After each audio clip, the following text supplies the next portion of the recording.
Hello and welcome to this episode of the How to Choose Happiness Show, where we teach you how to claim your power to create your life in any way that you want to create it. You're supposed to be happy and healthy and rich and successful and free. And we teach you how to claim your power to do that. I'm your host, Lauren Foster, and this month we're talking about how you harness your creative power by having an amazing relationship with your body. Now, we're moving this week into the area of self-esteem, which is about everything, about your whole person, how you see yourself as a human being, as well as how you are viewing your body. But a lot of times, body image issues play very much into our self-esteem and the way that we see ourselves. There's my dog Lacey decided to come and say hello. So, what is self-esteem? Oh, before I go on, I want to give you a reminder again to get on our email list. We'll email you this content every week so that if you don't happen to be here at the live video or can't catch the replay, then you'll get the email. The content will be there, as well as a link to the show and all kinds of other resources that you'll have access to by being on the email list. So this meditation is going to help you start a relationship with your body, to start a conversation with your body so that you understand one another and you get to know what your body wants from you and how you can best treat your body with love and honor and respect. And in addition to that, it's only 17 minutes and it will really help you to just relax and to just be in the moment. And this is hard for a lot of people because, our brains just kind of go, and being able to just get 17 minutes of stillness and focus is so refreshing and so good for your life and for your brain. So download that video and let me know if you're here. My Tammy is here. Thank you so much. Tammy Todd is my power partner, my co-creator, my awesome, darling best friend who helps me in all of this, and I help her, and we're building an empire together where we're helping women to be empowered, where we're helping you to have the impact that you want in your life. So I'm so grateful for the example that she sets and for her unwavering support all the time. So good morning, darling.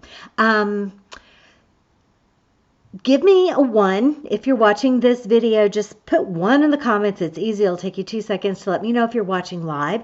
And then put 2 in the comments if you're watching the replay. This helps me to not feel like I'm all alone here on the side of a mountain. And it also gives me input as to when you're watching so that I can adjust accordingly and maybe do the show at a different time where it serves more of the people who actually want to see it. So a 1 if you're live and a 2 if you're watching the replay.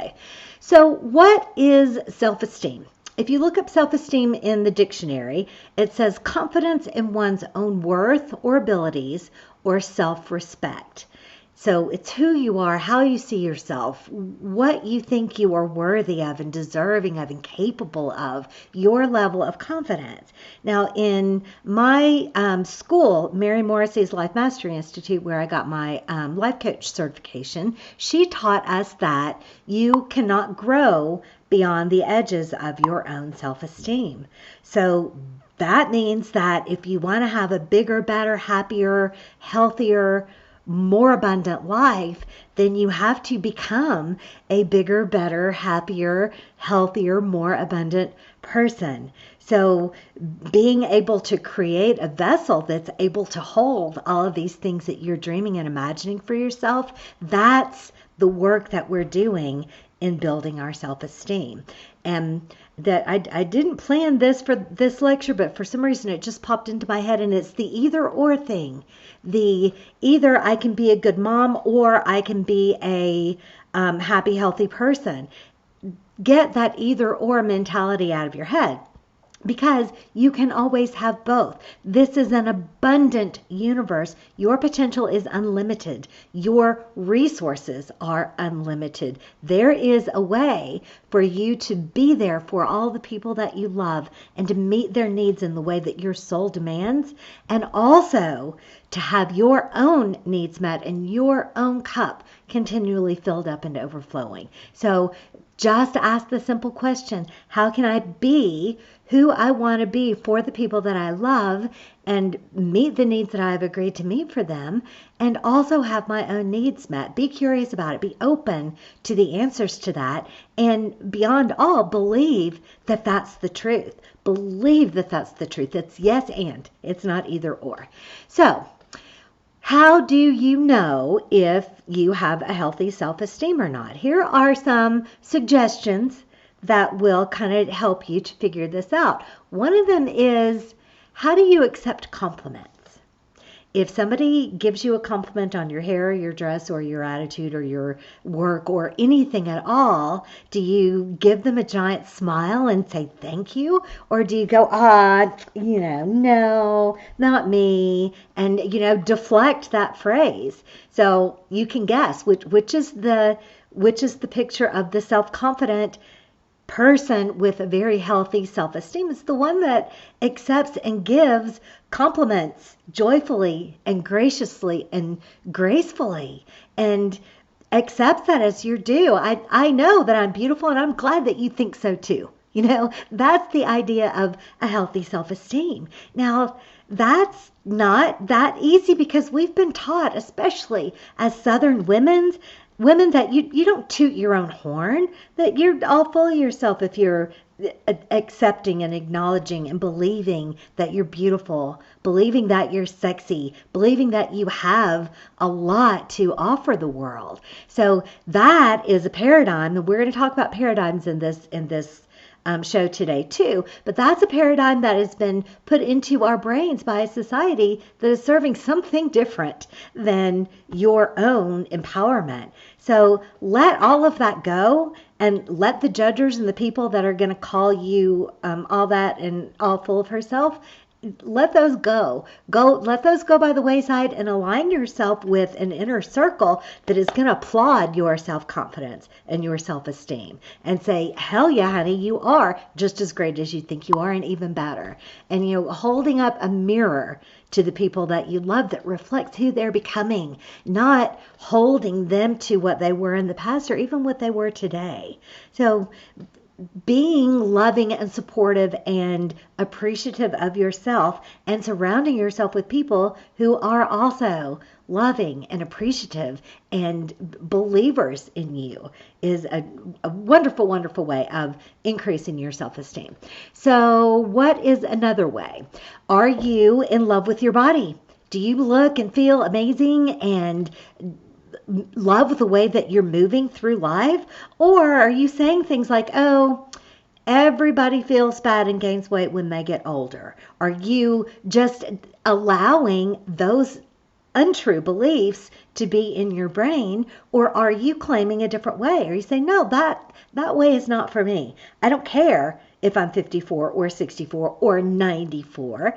I know that through the efforts of managing my thoughts and managing my vibration and being the master of my life and my choices, I can look and feel amazing at any age, forever and ever. Abraham-Hicks likes to tell us that you don't have to have sickness. You don't have to have illness. You can be happy, healthy, happy, healthy, happy, healthy, dead.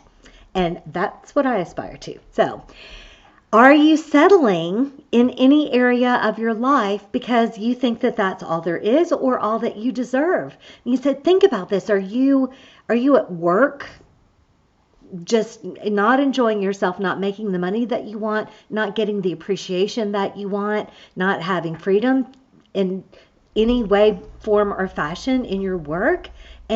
But you stay because you think that's all you know how to do. You think that's the only option that's available to you. You think that's the only thing you are capable of doing. So that is not a healthy self-esteem. To have a giant vessel that is able to have room for all of the things that you want means reconvincing yourself that you have unlimited potential. Unlimited potential. Think about an acorn. Every acorn has the potential to become an oak tree. Giant, giant, and beautiful, and just an amazing expression of nature at its finest. But not every acorn becomes an oak tree. All the conditions have to line up. So in order for you to meet your unlimited potential, everything needs to line up for you as well. So the first step is acknowledging and believing that you have unlimited potential, and then getting curious about how and what that looks like. So if you want to get out of that job that is robbing you of your joy and your freedom and keeping you from abundance, get curious about what some ideas are of something that you could do different. Maybe you have a hidden talent that you think is just a hobby, but that could be an amazing business for you. But the main thing is that the potentials are unlimited and the possibilities are unlimited. And if you can dream it, the universe can deliver it. So allow yourself to dream and allow yourself to step into that bigger, better, stronger, faster version of yourself. So I was going back over some old notes in preparation for this, and I ran across this story that I had told in Be Happy First University before. It's about a little boy who really loved baseball, and so he was out practicing, and he was psyching himself up for being a really good baseball player. So he would throw the ball up in the air and swing the bat, and he would miss. And so, before that, he would say, "You're the best baseball player in the world. I'm the best baseball player in the world." So he'd throw up the ball, he'd swing the bat, and he'd miss. Throw up the ball, "I'm the best ball player in the world," and a swing and a miss. And over again, he would say this and swing and miss. And then after a little while, he's like, "Whew, that is some pitcher." I love that story, and that no matter how many times he attempted to hit the ball, he didn't let it damage his belief in himself and the fact that he could become an amazing baseball player. So paradigms are simply our old patterns that are recognized by our subconscious, that are recognized by our unconscious, by our brain.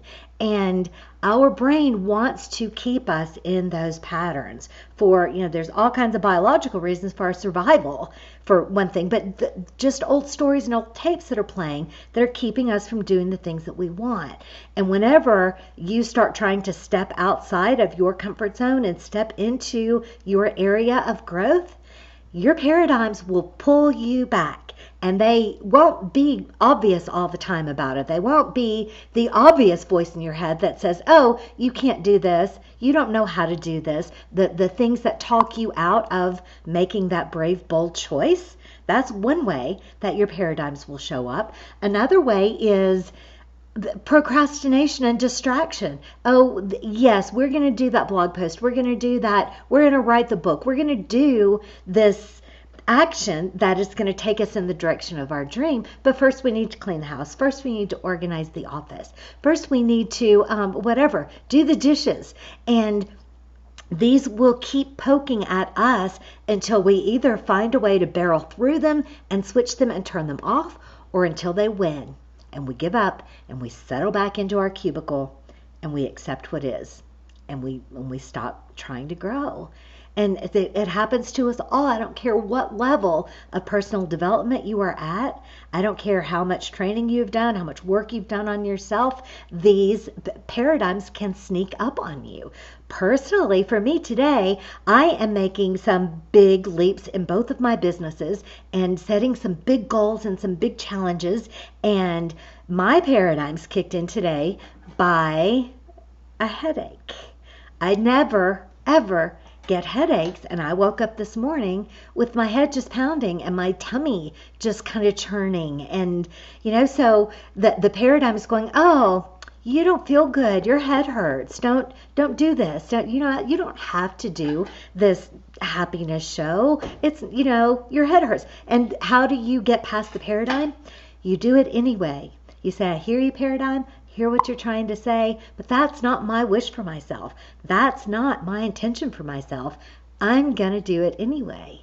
And, I'm really hoping that this headache isn't going to stay around, but if it does, it doesn't matter. It's not going to stop me. It's not going to stop me from doing the things that I set out to do today and being the very best version of myself that I have access to today.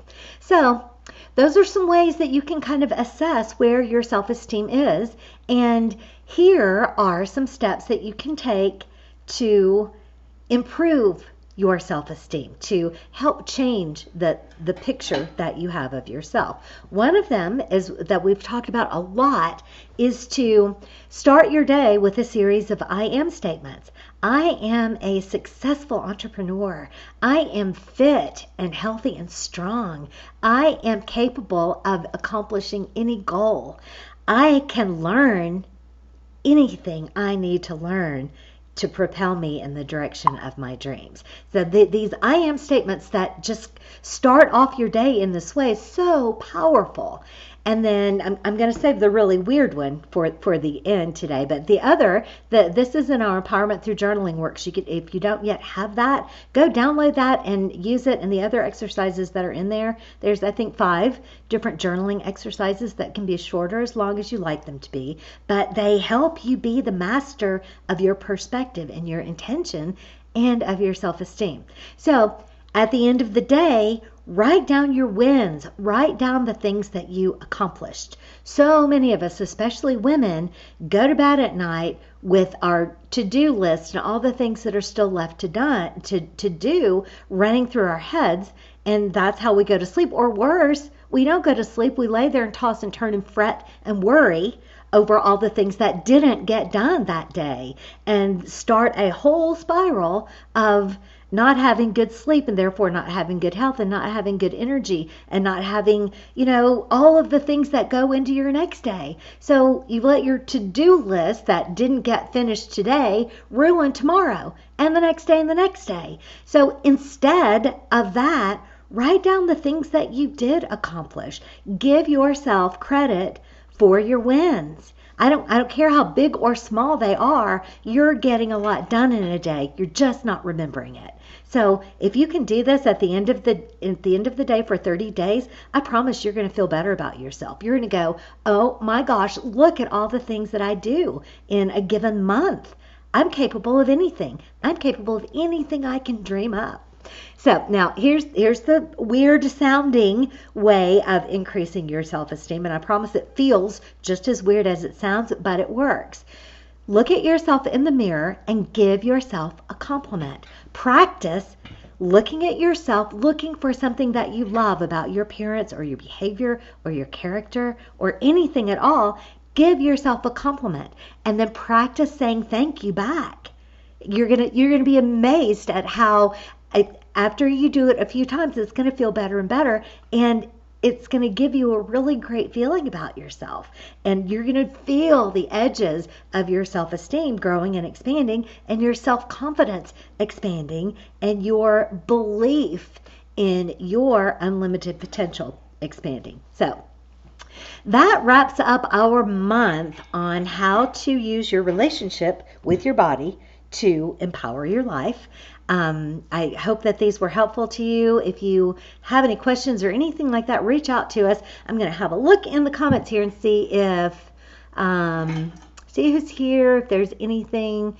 Tammy's adding some things in here that will be helpful to you, and saying welcome to some of the people that I missed that were watching. Hi, Alicia. Thank you so much for being here. She says that is very true, but I'm not sure exactly what she was referring to.